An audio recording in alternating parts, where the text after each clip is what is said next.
और अब देखिए दिन भर की हर बड़ी खबर फटाफट 50 में।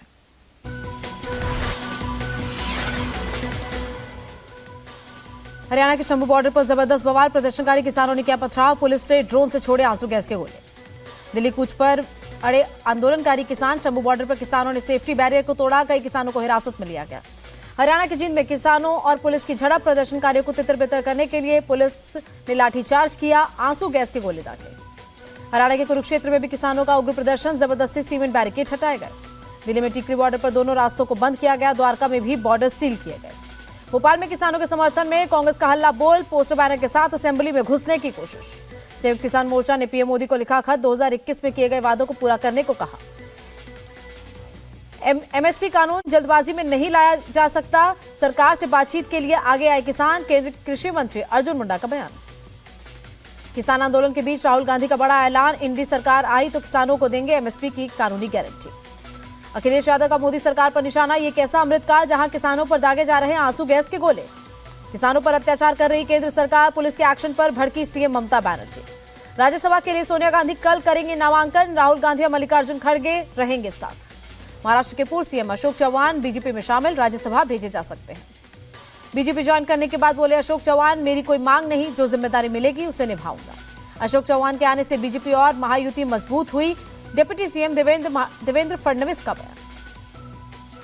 मोदी सरकार के श्वेत पत्र में आदर्श घोटाले का जिक्र हुआ, इसीलिए अशोक चौहान ने छोड़ी पार्टी, महाराष्ट्र कांग्रेस अध्यक्ष नाना पटोले का निशाना।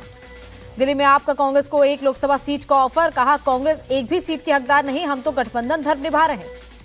परिवारवाद को लेकर आपका कांग्रेस पर तंज, किसी रिश्तेदार को टिकट देने से नहीं चलेगा, देखना होगा बीजेपी को कौन हरा सकता है। हम सिर्फ लड़ने के लिए नहीं, जीतने के लिए लड़ना चाहते हैं। दिल्ली में कांग्रेस को एक सीट देने पर बोली आप नेता प्रियंका कक्कड़। आपके ऑफर पर बोले दिल्ली कांग्रेस अध्यक्ष अरविंदर लवली, हमारी 7 सीटों पर पूरी तैयारी, आला कमान लेगा आखिरी फैसला। सीट शेयरिंग में थोड़ी देरी हुई पर हम सभी एकजुट हैं, मिलकर बीजेपी को हराएंगे, जयराम रमेश का बयान। जया बच्चन, आलोक रंजन और रामजी लाल ने राज्यसभा उम्मीदवार के तौर पर भरा नामांकन, सपा चीफ अखिलेश यादव रहे मौजूद। सपा नेता स्वामी प्रसाद मौर्य ने छोड़ा राष्ट्र महासचिव का पद, पार्टी में बने रहेंगे। जेडीयू ने पूर्व मंत्री संजय झा को राज्यसभा का उम्मीदवार बनाया, एनडीए के तीनों उम्मीदवार कल नामांकन दाखिल करेंगे।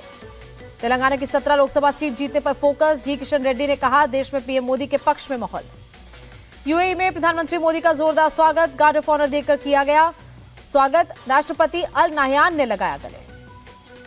पीएम मोदी और राष्ट्रपति अल नाह्यान के बीच बैठक, दोनों देशों के बीच एमओयू साइन, राष्ट्रपति के साथ यूपीआई लॉन्च किया। भारत और यूएई के बीच मजबूत संबंध, ये मेरे घर जैसा, प्रधानमंत्री मोदी का बयान। सिस्टम से सिर्फ कुछ लोगों को हो रहा फायदा, बाकी लोग जीएसटी भरकर भी भूखे मर रहे, राहुल गांधी का अटैक। बिहार विधानसभा में हंगामे के बीच पेश हुआ बजट, वित्त मंत्री सम्राट चौधरी बोले किसान, शिक्षा और रोजगार फोकस। विधानसभा में नीतीश कुमार हाय हाय के नारे लगे, आरजेडी एमएलसी सुनील सिंह और जेडीयू एमएलसी संजय सिंह के बीच हुई तीखी बहस। अपने खिलाफ नारेबाजी से भड़के नीतीश कुमार, कहा आरजेडी ने जो इधर उधर किया सबकी जांच होगी। दानापुर में लालू यादव के साले के घर बुलडोजर लेकर पहुंची पटना पुलिस, घर की कुर्की के डर से सुभाष यादव ने कोर्ट में किया सरेंडर।